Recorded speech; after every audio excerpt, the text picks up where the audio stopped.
Baik dokter, gejala awal TB yang paling umum dan sering diabaikan ini apa saja sih dokter? Silakan. Ya, jadi TBC ini tadi ya selain bisa mengenai di semua usia, TBC ini juga bisa mengenai semua organ.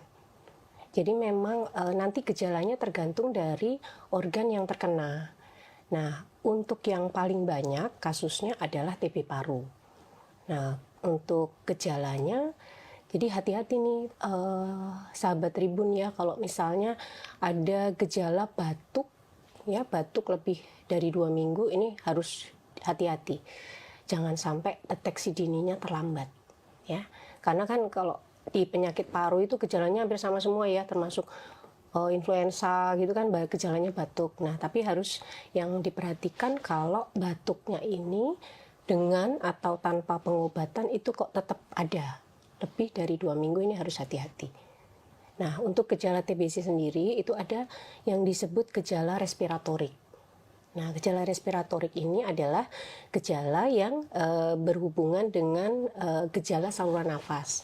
Bisa batuk, ya, tadi batuknya harus lebih dari 2 minggu tanpa sebab yang jelas. Kemudian gejala respiratorik yang lain itu bisa berupa sesak nafas, kemudian batuk darah, ya, atau nyeri dada.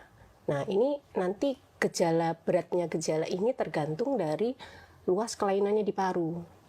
Ya, kalau kelainan parunya itu masih minimal, biasanya gejalanya kadang-kadang tuh pasien cuma gitu. Jadi nggak harus batuk keras, keluar darah gitu, enggak. Jadi batuknya bisa ringan, tergantung dari luasnya kelainan di paru. Nah, itu gejala respiratorik, ya. Kemudian ada yang disebut gejala sistemik.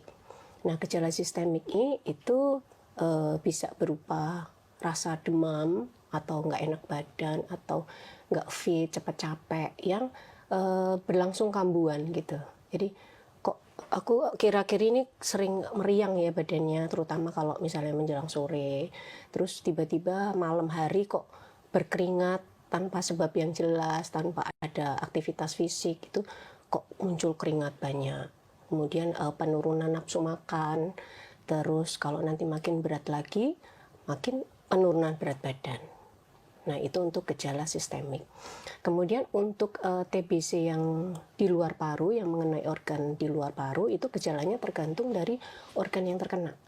Jadi kalau misalnya dia kena kelenjar, ya gejalanya mungkin benjolan ya, benjolan di kelenjar-kelenjar yang ada di tubuh ya, bisa di leher, kemudian di ketiak atau mungkin di selangkangan ya. Ada beberapa pasien yang ada benjolan di payudara.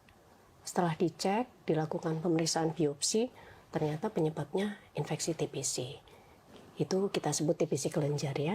Kemudian untuk gejala di organ lain, misalnya TBC selaput otak, ya, kemudian TBC otak, kemudian TBC selaput paru, sampai dengan TBC tulang atau TBC usus, TBC organ genitalia, itu semua bisa.